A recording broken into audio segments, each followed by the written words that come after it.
Convención Constitucional. ¿Para qué me cuento? Hola, ¿cómo están? Le damos la bienvenida a todos a quienes nos acompañan como cada domingo en este espacio en que les queremos contar todo lo que está ocurriendo en la Convención Constitucional, más aún en esta semana en que ya se está entrando a los temas de fondo y además se aprobó el cronograma de la Convención Constitucional. ¿No, Vale? ¿Cómo estás? ¿Cómo estás, Pati? ¿Cómo están todos ustedes en sus casas? Claro, esta semana ya la Convención tiene su calendario de trabajo de aquí hasta el mes de julio. Se utiliza todo el año que se tiene por tiempo para trabajar en este proyecto de nueva Constitución. Yo los invito, Pati, a que revisemos el informe de Agustina Álvarez, donde habla del cronograma, pero también sobre una manifestación que hicieron asesores de la Convención señalando que no se les ha pagado el sueldo. Todo eso en el informe de Agustina Álvarez, y a la vuelta del informe, desde el estudio virtual, les cuento más sobre esta semana en la Convención. Vamos con eso.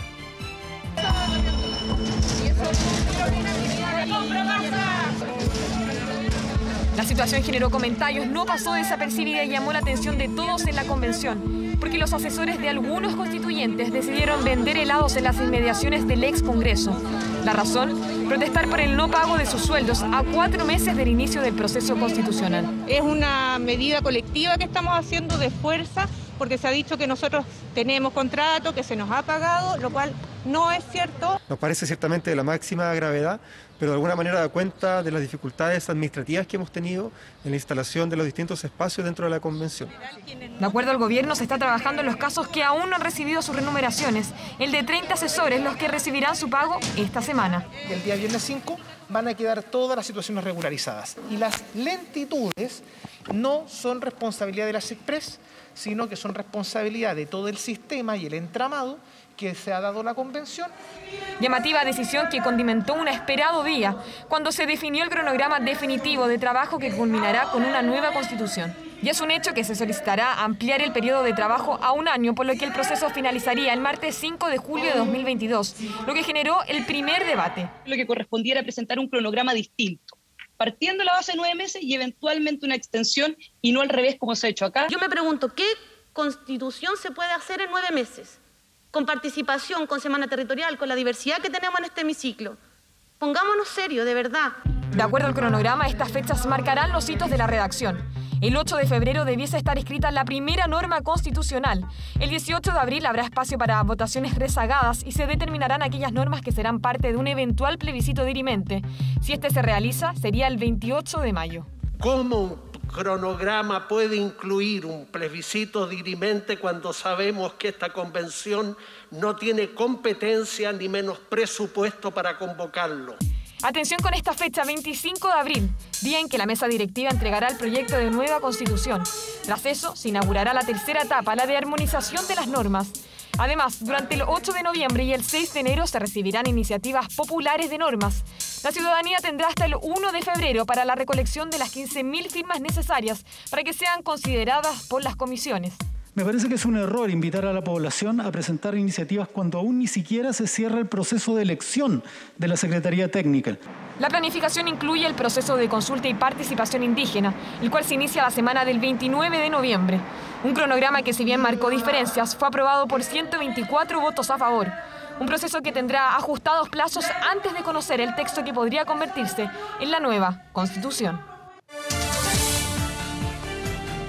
Bien, clarísimo el cronograma de la Convención Constitucional en la nota de Agustina Álvarez, y ahora les contamos otros hitos de la semana que ya se fue. Algunas comisiones de la Convención ya comenzaron a recibir audiencias públicas. Por ejemplo, la Comisión de Sistema Político escuchó a diferentes expertas y expertos quienes expusieron sobre el sistema parlamentario, presidencial o semipresidencial. ¿Cuál es el mejor para Chile? ¿Cuáles son los puntos de vista que se expusieron en la Comisión de Sistema Político? Los invitamos a revisar parte de esas exposiciones. Y hoy día mi enfoque es venir a decirles que nos gustaría desde las regiones que se hagan cargo de la descentralización. Es que nosotros queremos que en esta Constitución se fortalezca en el sistema político a las gobernaciones regionales y, por cierto, a las municipalidades. Desde el punto de vista de cuáles son los sistemas que cumplen mejor esos objetivos, la gobernabilidad, la representación y la participación, pensamos que un sistema parlamentario podría permitir de mejor modo alcanzar ese objetivo. La pregunta clave cuando hablamos del régimen político es quiénes eligen a quien gobierna. El parlamentarismo, el pueblo deja de elegir directamente a quien gobierna. Me resulta inverosímil que nuestra primera convención constitucional democrática despoje al pueblo del derecho histórico dolorosamente conquistado de elegir a sus gobernantes por votación directa. Esas son algunas de las exposiciones, hay mucho más, lo pueden revisar en 24horas.cl y también en las páginas respectivas de la Convención Constitucional. Pero esta semana la contingencia también marcó a la Convención. Les contamos que luego de la muerte de un comunero mapuche de 23 años en el sur del país, este jueves un grupo de convencionales constituyentes caminó hasta el Palacio de la Moneda para entregar una carta dirigida al presidente Sebastián Piñera. En esta carta rechazan el estado de emergencia constitucional. Piden además que se desista del requerimiento efectuado al Congreso Nacional para autorizar la prórroga del estado de excepción y además solicitan construir mecanismos de diálogo político entre los diversos pueblos que habitamos el país. Eso dice la carta. Los invito a escuchar lo que dijo este miércoles la presidenta de la Convención Constitucional, Elisa Loncón, luego de conocerse la muerte de este joven de 23 años. Queremos repudiar enérgicamente esa política racista, violenta del Estado y del gobierno que está afectando a nuestras comunidades. La Convención Constitucional está trabajando en función de instalar la plurinacionalidad donde se respeten los derechos de las naciones originarias, la legítima defensa del territorio, de las tierras, de la autonomía, de la autodeterminación, por la vía política. Bien, ¿qué es lo que viene en la Convención Constitucional? Atención con este lunes 8 de noviembre porque se abre el periodo para recibir las iniciativas de norma constitucional.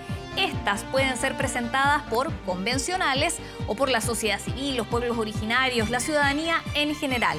¿Cómo puede participar la ciudadanía? Tienen que reunir 15.000 firmas de 4 regiones diferentes para presentar estos proyectos. La convención debería presentar en los próximos días la plataforma para inscribir estas propuestas de normativa constitucional. El plazo para la presentación de estas iniciativas vence el día 6 de enero, pero para poder recolectar las firmas, ese plazo llega hasta el día 1 de febrero. Así que atención con ese proceso. Nosotros los dejamos invitados ahora a continuar conociendo de la Convención Constitucional con Patricia Venegas, que tiene un interesante panel ya instalado para seguir con la información.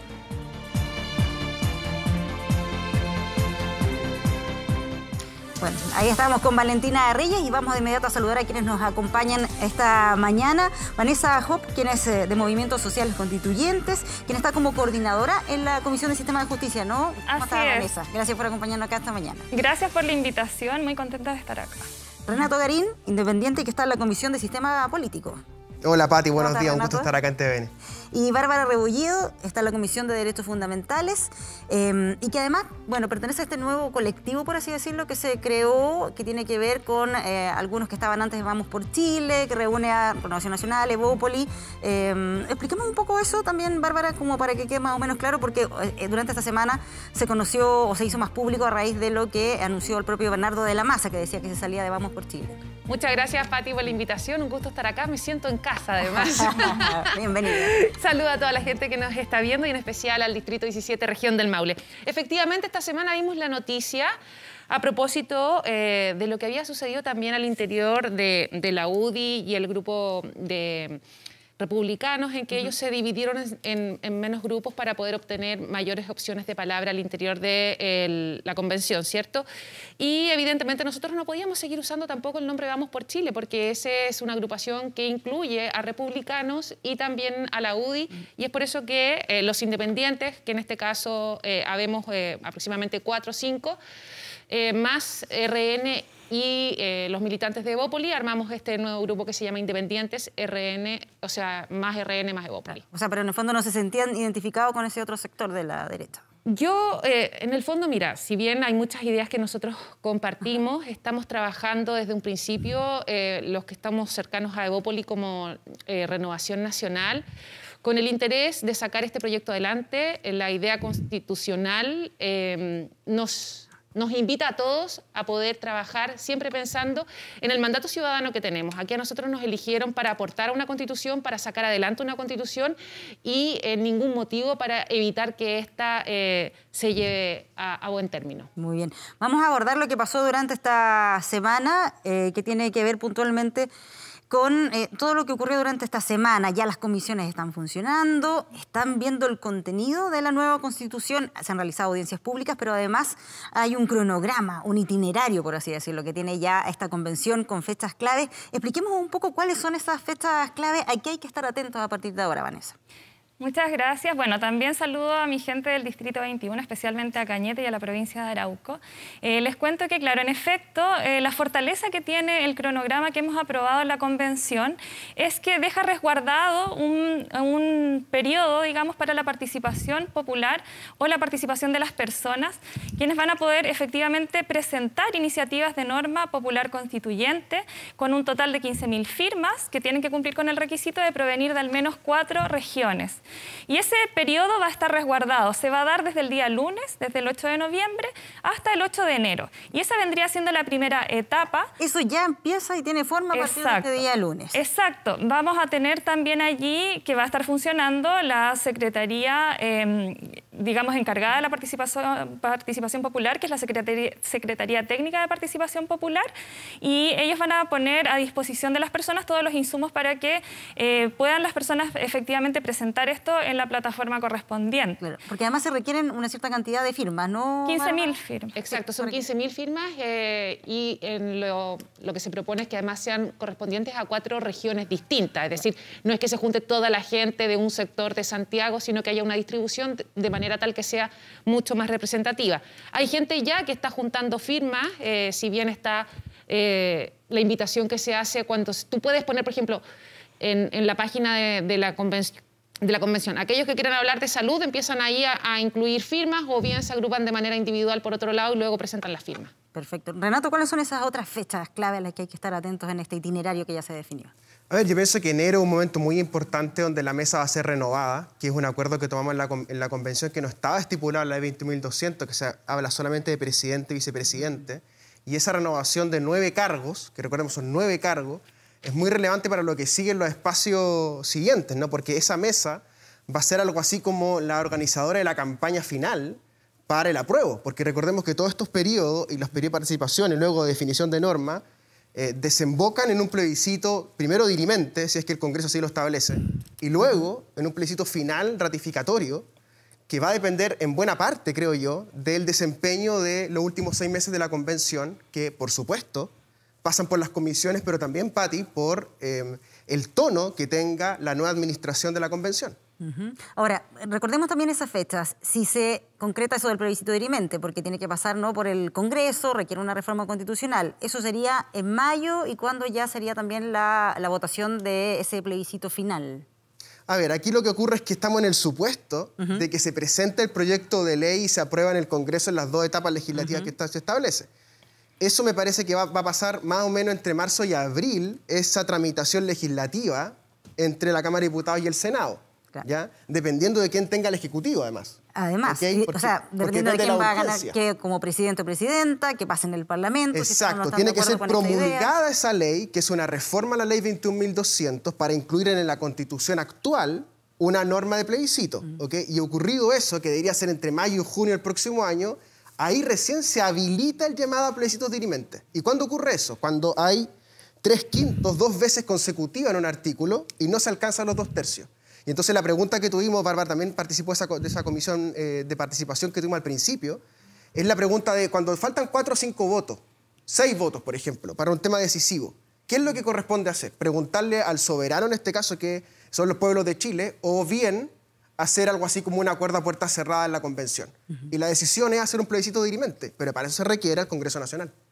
Ya, de concretarse eso, entiendo que sería el 29 de mayo, según Claro, este entre el 28 y el 29 ¿no? de mayo, de acuerdo al cronograma que nosotros aprobamos la semana pasada. Ahora, un cronograma no es una norma, por lo tanto puede estar sujeta a modificaciones dependiendo de los tiempos, dependiendo de cómo vayamos avanzando, de cómo se vayan dando además la cantidad de audiencias que recibamos. Nosotros recién hicimos los llamados a audiencias públicas. En el caso de la Comisión de Derechos Fundamentales, nosotros hasta ahora, el 12 de noviembre, tenemos abiertas las postulaciones.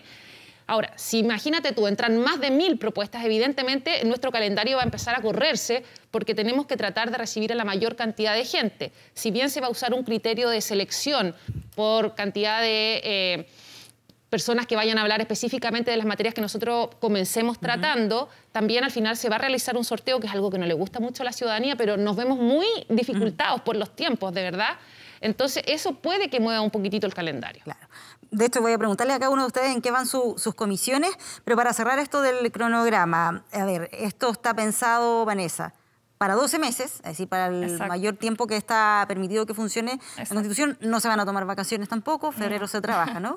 Sí, la verdad es que el cronograma está bastante ajustado y era prácticamente imposible pensarlo en menor tiempo, digamos, en los 9 meses iniciales. Por tanto, se diseña para el tiempo completo, que puede durar esto, que es un año, en efecto. Y claramente estamos sacrificando bastante. Tenemos un principio, el principio de cuidados, digamos, que nos hace bien difícil ponerlo en práctica, pero todos estamos de alguna manera aquí poniendo mucho de nuestro tiempo y eso significa que ni la Navidad la tenemos, digamos, es un día, digamos, pero se va a trabajar de manera normal, no hay vacaciones y se sigue prácticamente de largo, digamos, como se dice. Y esto también apuntando a cumplir con el plazo del año que nos hemos comprometido sacar, dentro del cual nos comprometimos a sacar esta Carta Magna. Claro. Ahora, es importante igual entender de que como decía Bárbara, esto no es una norma, por lo tanto la calendarización podría sufrir ciertas modificaciones. De hecho, el plebiscito dirimente lo tenemos allí, dice eventual plebiscito dirimente, porque como se ha dicho acá, requiere de un trámite en el Congreso Nacional, por lo tanto esta calendarización está ajustada y podría ir sufriendo algunas modificaciones que no deberían ser mayores, digamos. Y que en definitiva tienen por finalidad planificar y incorporar también todos los mecanismos de participación popular que fueron aprobados en el Reglamento de Participación Popular, que esto también fue un logro importante, pensando en que estamos apuntando a un tipo de democracia que sea un tipo de democracia participativa, con mecanismos de democracia directa, y eso implica hacer partícipe a la ciudadanía, a las personas, y lo interesante del plebiscito dirimente también relevarlo, que es que van a poder participar jóvenes de 16 a 18 años de manera voluntaria y para el resto de la ciudadanía sería una votación obligatoria. Ya, perfecto. Insistiendo que eso tiene que pasar todavía por un proceso en el Congreso. Por supuesto, que se pueda sí. concretar. Ahora, otro de los hitos que estoy viendo acá, 8 de febrero, inicio de votación de las normas, 22 de abril termina el proceso de votación de normas, el 20 de junio inicio de las votaciones del texto final. Renato, mirando todo esto, tratando de explicarle un poco a quienes nos están viendo, ¿cómo va a ser ese proceso de redacción de las normas? ¿Esto pasa por la comisión, se discute ahí primero, después pasa al pleno? ¿Cómo va a desarrollarse? Bueno, lo primero es que no estamos inventando nada nuevo. ¿Ya? Esto es muy, muy antiguo. Los flujos entre comisiones y plenario es tan antiguo como el Senado romano, para hacerse una idea. ¿Ya? Entonces, no hay ninguna novedad estrictamente hablando. Lo que sí hay aquí, que yo creo que es la parte más interesante de esto, son los mecanismos de participación donde la gente puede participar sin estar mediada por partidos políticos, entidades, ONG, fundaciones, incluso esas entidades mismas pueden ir por sí mismas a la convención. Y eso es una novedad respecto de otros espacios legislativos como las comisiones del Congreso. Pero un detalle importante, que es que nuestra comisión, la número 1, la sala de máquinas, como se le dice en la prensa, que es sistema político, ya tiene 140 audiencias programadas. Yo creo que va a tener más de 500, 600 audiencias en el proceso. Pero eso es bastante normal, Pati. La ley Pronto Pyme, por ejemplo, que se aprobó en el Congreso entre 2018 y 2019, tuvo 800 audiencias. La ley de reforma educacional de la presidenta Bachelet, recordemos, ¿no? Todo ese episodio durante meses y meses y meses, fueron 1.400 audiencias. Entonces, cuando uno mira la cuestión de fondo, quienes realmente sostienen esto son los funcionarios públicos venidos del Congreso Nacional, que sostienen el proceso de ser secretarios de las comisiones de la convención, conducidos por John Smock, por supuesto, que es el secretario del plenario, pero aquí hay un entramado de derecho público, administrativo y funcionarios públicos chilenos que son los que sostienen el proceso realmente, no los convencionales constituyentes. Y eso creo que es muy importante decírselo a la gente, que el Estado de Chile, esos burócratas, entre comillas, están haciendo la pega. Claro, si la duda es si acaso alcanzan los tiempos, así como están trazados, para tal cantidad de audiencias. Mi impresión es que no, para ser muy sincero. O sea, yo creo que hay un vértigo participativo muy grande, que el proceso no logra tener cañería lo suficientemente anchas, ni financieras, ni de tiempo, ni de espacios. Pues el tema del COVID, no nos prestan las salas del Senado hasta hace la semana pasada, es decir, problemas logísticos importantes que impiden que este flujo, ¿cierto? Este gran ánimo participativo no logre llegar hasta la instancia que queremos que llegue. Pero es un intento inédito, Pati, en la política chilena, en 200 años. ¿Coincide respecto al tema del tiempo, comparto Bárbara? el análisis del colega Garín, porque sin duda él hace acá un punto en algo que nos ha costado mucho, que ha sido contar con los espacios del Senado. Nosotros cuando hablamos de que vamos a recibir 1.000 o 1.500 audiencias, en el caso mío la Comisión de Derechos Fundamentales, donde vamos a hablar de educación, de salud, de propiedad, de las libertades personales, bueno, derechos cívicos, derechos políticos. Entonces es donde está como la sangre de la Constitución y tal vez donde está los temas que le hacen mayor sentido y que tocan la piel de la gente, de la ciudadanía. Entonces, evidentemente, vamos a recibir una avalancha de gente que tiene ganas de participar y es nuestro deber tratar de escucharlos a todos. En ese sentido, evidentemente, los tiempos están acotados. Y por otro lado, si bien nosotros somos 33 integrantes al interior de esta comisión, estamos viendo la posibilidad de dividirnos. ¿Por qué? Para tratar de ser más efectivos, dividirnos en 2 subcomisiones al interior. En un principio hablábamos de 4, pero también pensamos que si nos dividimos entre 4 vamos a ver, no sé, 6 o 7 por ahí, dependiendo de los movimientos por días que hagamos en cada comisión. Y hay gente que quiere ir a hablar y no quiere que lo escuchen 5 personas, quiere que lo escuche ojalá el pleno de nuestra comisión, que seríamos los 33.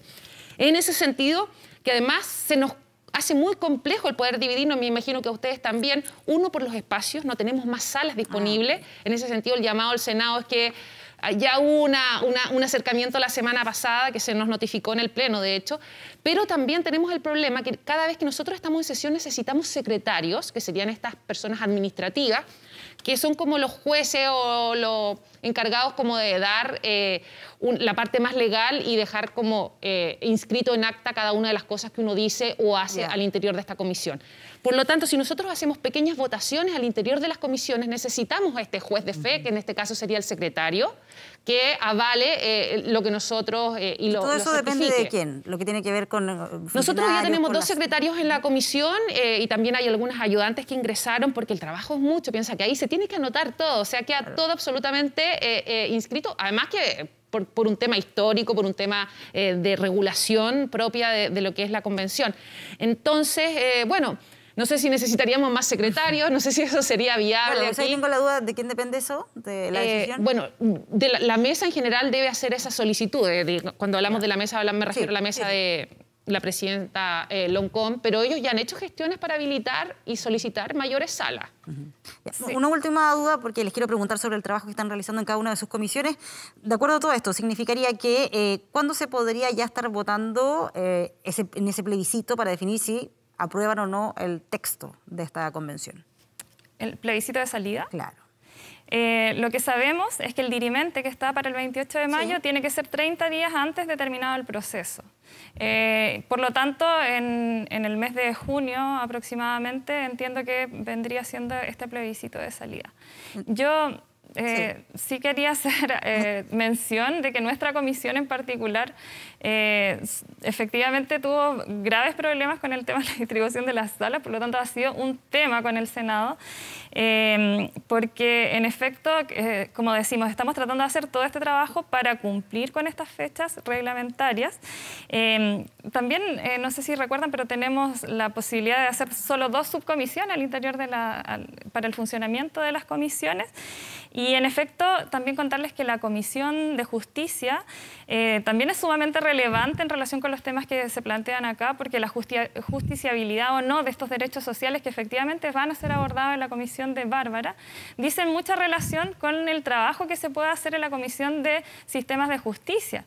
Es así también la comisión que va a estar encargada de establecer la paridad, por ejemplo, como un requisito en los órganos, en los distintos órganos colegiados del Estado, o la aplicación de los derechos de la naturaleza, si en la Comisión 5 estos llegan a ser consagrados y reconocidos, por ejemplo, que es algo que para nosotros es sumamente relevante.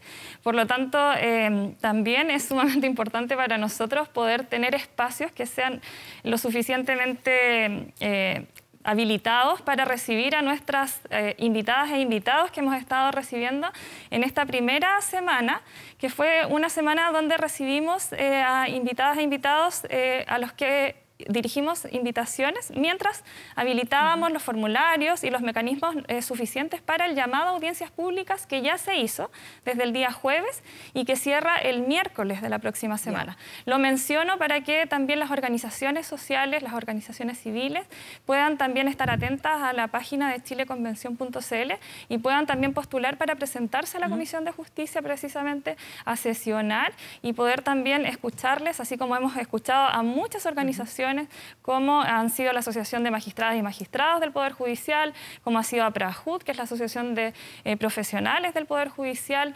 Hemos escuchado también a MACHI, que es la Asociación de Magistradas Chilenas. Incluso tuvimos la participación de una jueza argentina, Leticia Lorenzo, de la provincia de Neuquén, quien nos contó, nos abrió un poco los horizontes, y también de una magistrada de Ceja, desde el mundo les quiero precisamente del derecho preguntando por lo que están haciendo en cada una de las comisiones, pero por eso, para poder ir explicándole también a quienes nos están viendo, yo me remito aquí al orden de las comisiones como la establecieron, por lo menos como están aquí en Convención Constituyente, en la página web. Dice, la Comisión 1, o sala de máquinas, como bien la definieron ahí en los medios de prensa. Sistema político, gobierno, poder legislativo y sistema electoral. Ni más ni menos, que todos esos temas tienen que resolver la comisión en la que está Renato Garín. ¿Qué es lo que ocurrió durante esta semana? Déjame hacer un punto antes sobre el tema de la sala en el Congreso. Hay que hacer una autocrítica también.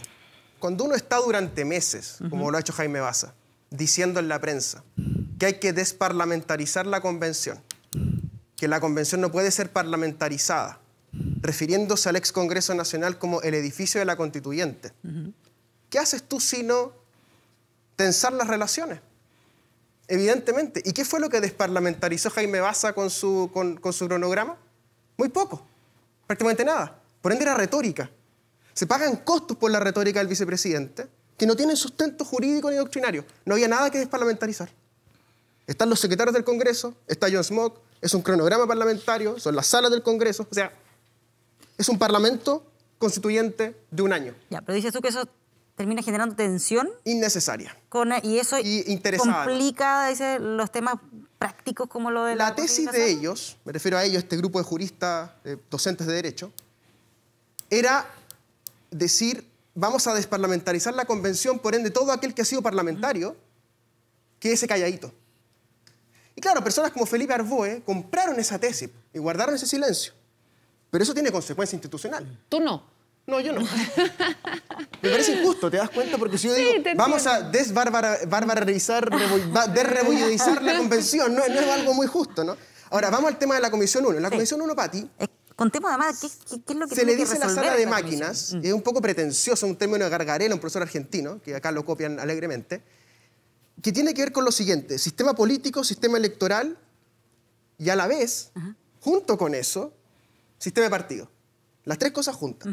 Lo que es una novedad, creo yo, el proceso constituyente. O sea, todo junto ahí. Y a la vez tenemos el problema siguiente, que es que al ser 25 miembros, lo que dice Bárbara respecto a la división te genera un problema, porque todo el mundo que quiere hablar en esta comisión quiere ser escuchado por todos. Entonces, si no es escuchado por todos, ya tienes un problema de división de los espacios, división de los constituyentes. Nosotros tenemos 140 audiencias programadas, de las cuales ya se han realizado más o menos el 30%. Ha sido muy interesante, eso no lo pongo en duda, pero sí carecemos todavía de un cierto aterrizaje.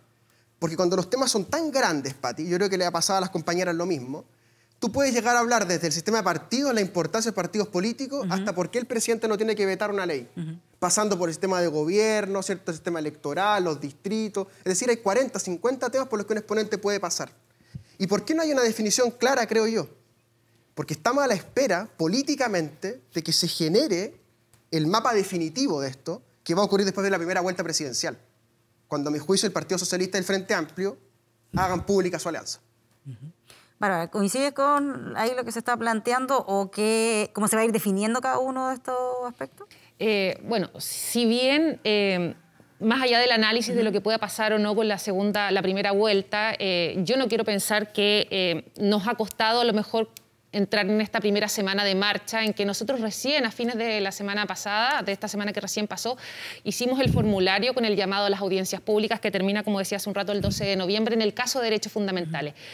Pero estábamos muy preocupados al interior y todos con muchas ganas. Acá esta señal que a veces tiene la gente o esta sensación térmica de que no se está trabajando al interior de la convención, quiero negarlo absolutamente.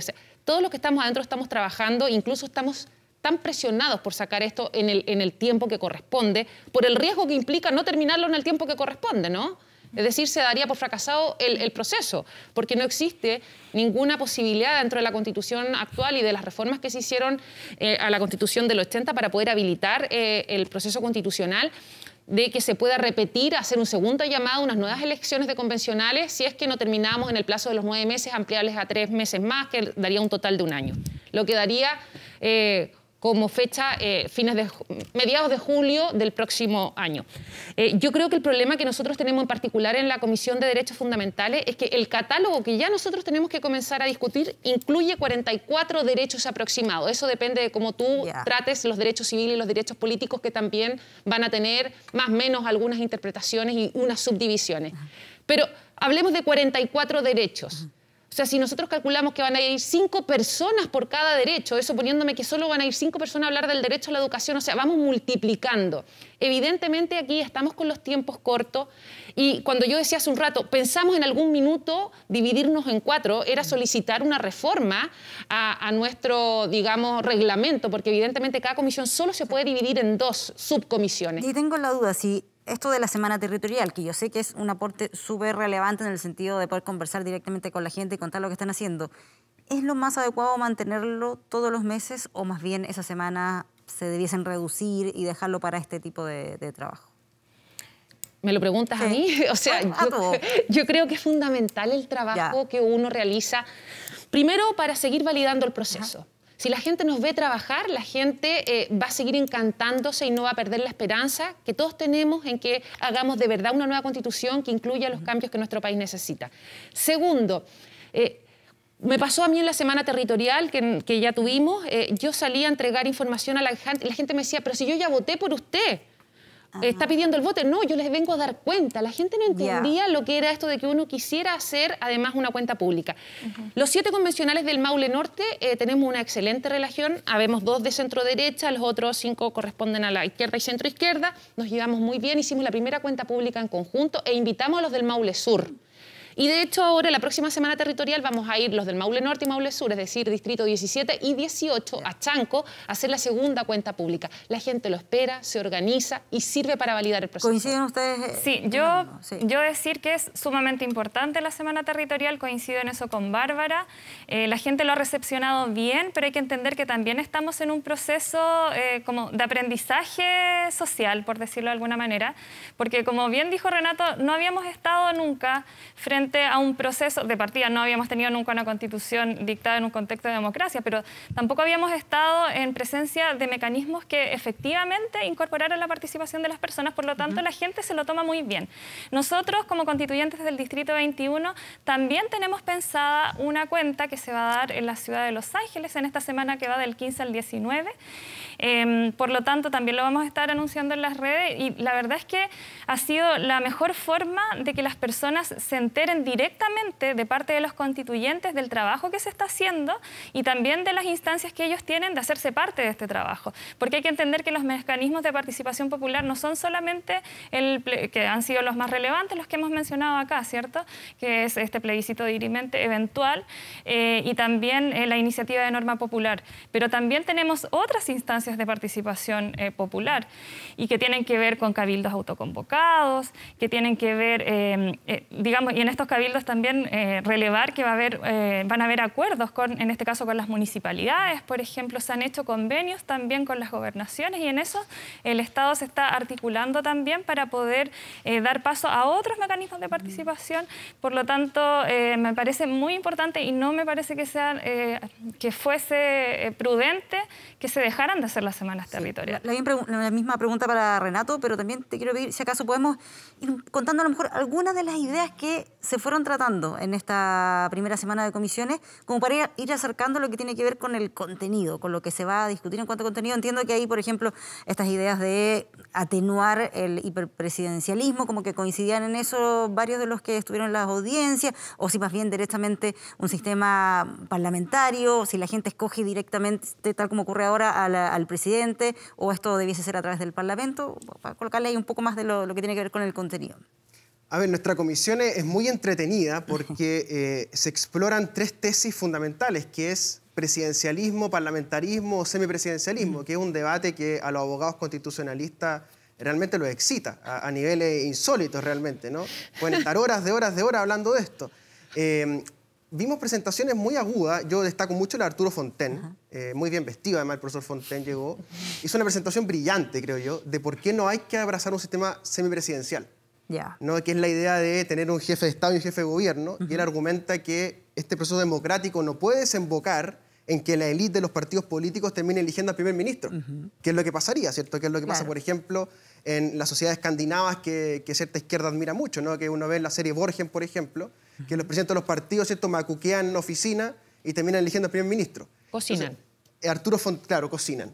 Arturo Fontaine dice, evitemos eso, por ende continuemos en el presidencialismo atenuado. Y hay otros como Rodrigo Correa de la Universidad Adolfo Ibáñez, que sostiene lo contrario, dice, abracemos definitivamente el parlamentarismo, que es la tesis que están empujando Atria, Baza y Constanza Schönhaut, que son el Frente Amplio dentro de la comisión. Y hay otra tesis, que es la tesis del presidencialismo, ¿cómo decirlo? Atenuado. Es que atenuado, la palabra atenuado remite a una tradición que no es exactamente esto, pero un presidencialismo a la chilena, digámoslo así, que significaría atenuar los vetos, quitar las urgencias, pero sí establecer ciertas potestades de cierre del Congreso, por ejemplo, para equilibrar. Perfecto. ¿No? Yo creo que por ahí va a ser la salida, Pati. Va a ser un cierto equilibrio entre el semipresidencialismo y el presidencialismo actual. Pero interesante, por ejemplo, ese tipo de discusiones que ya se están dando o ya se está conversando sobre el tema en la comisión. En el caso de la Comisión de Derechos Fundamentales, Bárbara. Nosotros todavía no comenzamos las audiencias, como recién hicimos el llamado, tal vez fuimos la última comisión que pudo preparar la solicitud, que además hay que votar, digamos, cómo vas a hacer esa solicitud, esa invitación a la gente para que postule. Nosotros estamos organizándonos al interior, como tenemos este catálogo tan amplio de derechos, de acuerdo a las personas que son más constitucionales, acá los más peritos en el tema leguleyo, por decirlo de alguna manera, decían que esta división debía ser por los derechos de primera generación, segunda generación, tercera generación. A mi juicio sí creo que es importante ir deliberando o poniendo primero los derechos que son los que de alguna manera más sentido le hacen a la gente y que nosotros hoy día los ponemos como la base del estallido social, ¿cierto? El tema relacionado a las pensiones, a la salud, a la educación y por supuesto el tema de la vivienda, que es algo que no está hoy día contemplado en la Constitución del 80. Dicho eso, creo que también debemos ordenar esta discusión de los derechos en relación a aquellos que anteceden a otros derechos, por decirlo de alguna manera, pero que no significa que sean más importantes. Si yo voy a hablar de la libertad de prensa, antes necesito discutir la libertad de expresión, porque hay un derecho, hay una libertad que antecede a la otra.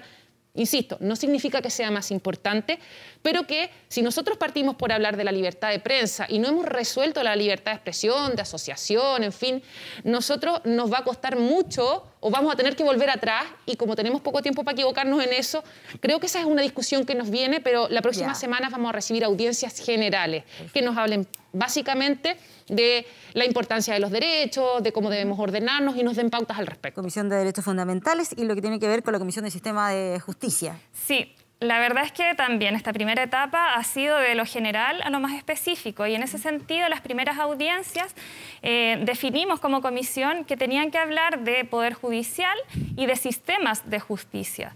¿Por qué? Porque nos propusimos hablar de pluralismo jurídico, y eso significa dar espacio a repensar si solamente estamos ante un tipo de sistema de justicia o si podemos incorporar otros sistemas de justicia.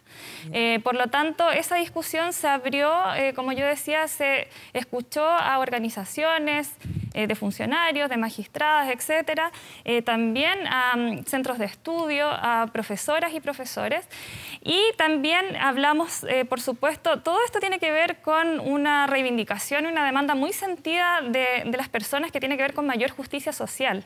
Y en ese sentido es muy importante también entender algo que yo mencioné cortito anteriormente, que tiene que ver con cómo incorporamos formas de hacer justicia que permitan, o un sistema de justicia, un poder judicial que permita la participación de las mujeres, no solamente contemplando un mecanismo de paridad, que hoy se hace sumamente necesario, un piso básico para entender cualquier institución del Estado, cualquier institución colegiada del Estado, sino cómo garantizamos que este poder judicial conserve, digamos, la autonomía, pueda ser independiente, pero que deje de ser lo jerarquizado que es, que de alguna manera también impide que las mujeres lleguen a las cúpulas de ejercicio del poder, a los lugares donde realmente se toman las decisiones importantes. Estamos hablando aquí de las cortes, de las altas cortes, ¿cierto?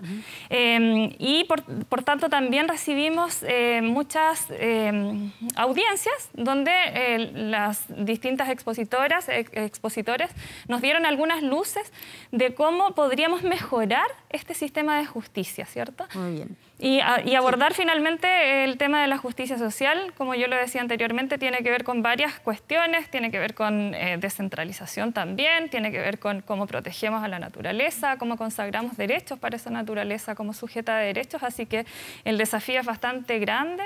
Y también es bastante excitante estar hablando de estos temas ya de lo que tiene que ver con la redacción de la nueva Constitución. Y solo para terminar, que ya vamos a dar lugar a las audiencias públicas y vamos a también empezar a hablar de los distintos tipos de justicia. Perfecto. Porque como estábamos en lo general, luego nos vamos a abocar a la justicia administrativa, a la justicia ambiental, a lo que es la justicia penal.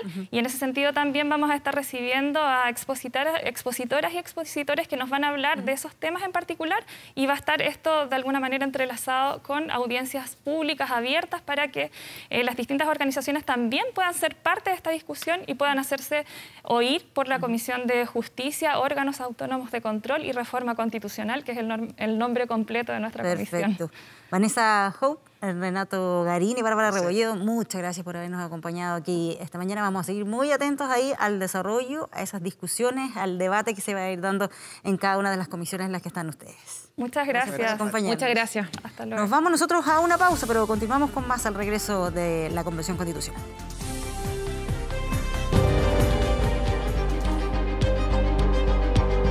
Convención Constitucional.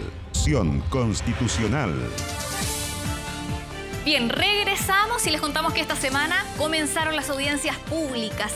¿Qué son las audiencias públicas? ¿Cuál es su objetivo? Se lo vamos a preguntar a Valentina Rosas, subdirectora de Tenemos que Hablar de Chile. ¿Cómo estás, Valentina? Bienvenida a Convención Constitucional. Muy bien, muchas gracias. Vamos a empezar por definir lo que son las audiencias públicas. De hecho, en el programa ya mostramos un poco de lo que fueron las audiencias públicas en la Comisión de Sistema Político, pero queremos que la gente vaya entendiendo. Tenemos apoyo gráfico, ahí se lo pedimos a nuestra directora para que nos muestre y nos apoye, para que tú nos cuentes, Valentina, ¿qué son este tema de las audiencias, que es un elemento de participación? Así es uno de los mecanismos de participación, el primero que empezó a funcionar el lunes en algunas de las comisiones, va a estar disponible para todas las comisiones y es en el fondo una forma de participar de parte de la ciudadanía, organizaciones o personas naturales para ir a proponer nuestras ideas, la recepción, propuestas, experiencias, testimonios y otros, como decíamos, tanto de personas como de organizaciones. Sí, por eso esta semana escuchamos, por ejemplo, a varios académicos de universidades en sistema político. Ahora, ¿cuál es el objetivo también de estas audiencias públicas? Tenemos ahí otra gráfica que nos va a apoyar en esta conversación. Ahí está. ¿Cuánto duran? Eso también es importante. Sí, es un periodo muy breve. Las personas que postulan pueden entregar documentos más grandes, presentaciones más grandes, pero la audiencia en sí misma son 10 minutos y hay un espacio solo de 2 minutos para preguntas y respuestas ahí con los convencionales para profundizar en ciertos temas. Así que todos quienes vayan, si bien pueden entregar una información muy completa, tienen que ser muy estratégicos con qué se presenta en el día de la audiencia. Pero además hay una fórmula para inscribirse. La semana pasada nosotros conversábamos que había que entrar a chileconvención.cl, que ahí está el formulario, ¿no? Hay que participar, pero tiene que haber un conducto regular, por decirlo. Así es, cualquier persona puede participar, pero a través de la inscripción que está en los formularios de la página de Chile Convención, es bastante amigable, pero hay que tener ese proceso de inscribirse y por supuesto es quizá uno de los mecanismos que la gente menos se siente preparada y no es como los cabildos que quizá uno lo siente más familiar, lo puede hablar con los vecinos, con la familia. Acá quizá uno le tiene susto ir a una audiencia, pero es un mecanismo igual de abierto a la ciudadanía. Donde vamos a la siguiente gráfica justamente para ir avanzando también en esta conversación, porque también tenemos una Secretaría de Participación Popular. ¿Qué quiere decir esto, Valentina? ¿Y cuál es el objetivo, como dice ahí la gráfica? Sí, ahí en el reglamento se creó esta secretaría para tener otras personas que no sean los mismos convencionales, quienes van a estar dedicados a la discusión temática, quienes articulen esta participación. Ellos obviamente no pueden alterar el cronograma o el presupuesto, eso está definido por el reglamento, pero tienen que articular estos mecanismos, tomar esto que ya está partiendo, las audiencias y otros mecanismos, y articular las plataformas de participación, articularse con el CERVEL, el Registro Civil, el Tricel y muchos otros organismos que van a poner todo a disposición para entablar todos los mecanismos que están en el reglamento. Eso todavía está en construcción, pero es muy importante para que la participación popular sea efectiva, ¿no? Valentina, para reiterar lo que hemos conversado, entonces tenemos las audiencias públicas, que es una forma de participación, muchas veces ahí va el mundo académico, ¿no? O las organizaciones, las fundaciones, pero para recordar a las personas que hay otras formas de participar en la convención que se tienen que implementar. Eso es lo último. Sí, y todo eso depende de esta secretaría. Entonces, por eso es tan clave. Ya las postulaciones se abrieron la semana pasada. Debiéramos saber en esta semana quiénes son. Finalmente debieran ser 16 personas los elegidos para esto, personas que se han dedicado normalmente a estudiar o a organizar procesos de participación ciudadana, pero se necesita gente con mucha experiencia para lo que dice acá, implementar los mecanismos de participación previstos en el reglamento. Eso, que son cabildos, hay jornadas de deliberación popular, está la posibilidad de este plebiscito dirimente, que es una posibilidad, todavía no. De todo eso todavía no tenemos fecha, no sabemos cuál es la página web, cuál va a ser el mecanismo de identificación de las personas. Tenemos que ver, por ejemplo, si hay página web, qué tan segura es para asegurar que nadie la hackee, que no se malutilice la información. Si podemos firmar para apoyar ciertas normas mediante notario, por ejemplo, cómo enfrentamos desafíos que ya han habido con la firma de los notarios en otros casos. Entonces, toda la seguridad y la articulación para hacer de estos mecanismos algo real donde ojalá mucha gente pueda participar. Valentina Rosa, subdirectora de Tenemos que Hablar de Chile, gracias por esta conversación. Y a propósito de la participación, nosotros los invitamos a informarse, pero también a participar con ConstituBot, que es un chatbot de Tenemos que Hablar de Chile. Y justamente muchas semanas conversamos sobre los resultados de participación que hay en este chatbot sobre el proceso constituyente. ¿Cómo interactuar con Tenemos que Hablar de Chile y su chatbot? Tienen que agregar en su celular el siguiente número, +569 99 6782 21, abrir la ventana, escribir hola y empieza el diálogo informativo y de participación. Además, los invitamos como siempre a visitar nuestro sitio y nuestro portal en 24horas.cl. Hacemos un alto y ya regresamos.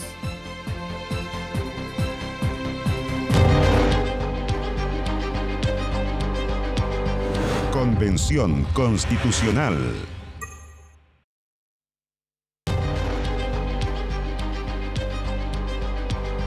Convención Constitucional. Bueno, esta semana muy atentos entonces al inicio del periodo de recepción de normas constitucionales desde el 8 de noviembre hasta el 6 de enero. Tanto los convencionales como la ciudadanía pueden presentar sus iniciativas de norma pensando en esta nueva constitución. Eso, desde el lunes entonces atentos a ver si van llegando ya propuestas y nosotras los dejamos invitados a que revisen nuestro sitio 24horas.cl. Tenemos un espacio especialmente dedicado a seguir el proceso constituyente, así que todas las novedades del minuto a minuto en 24horas.cl. Así es, así que les damos las gracias por habernos acompañado nuevamente y nos volvemos a reencontrar el próximo domingo.